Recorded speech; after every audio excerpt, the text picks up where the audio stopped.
దేవుని పరిశుద్ధ నామానికి స్తోత్రాలు. ఈ రోజున యెహెజ్కేలు గ్రంథము 15వ అధ్యాయము. ఈ అధ్యాయంలో 8 వచనాలున్నాయి. మొదటి వచనం, మరియు యెహోవా వాక్కు నాకు ప్రత్యక్షమై ఇలాగు సెలవిచ్చెను.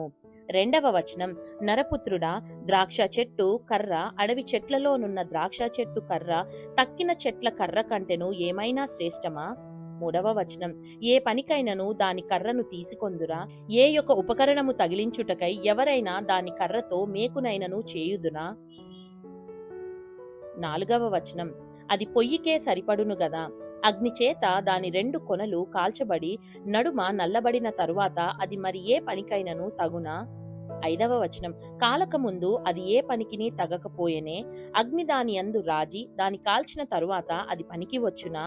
ఆరవ వచనం, కావున ప్రభువైన యెహోవా ఇలాగు సెలవిచ్చుచున్నాడు, నేను అగ్ని కప్పగించిన ద్రాక్ష చెట్టు అడవి చెట్లలో ఏలాటిదో యెరూషలేము కాపురస్తులను అలాటి వారే గనుక నేను వారిని అప్పగింపబోచున్నాను.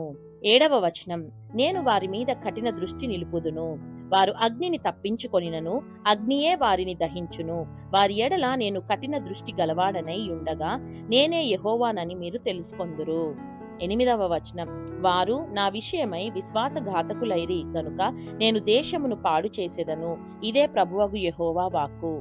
దేవుడు చదవబడిన పరిశుద్ధ వాక్యాన్ని మనందరి వినికిడిలో దీవించి మనల్ని ఆశీర్వదించునుగాక. ఆమేన్.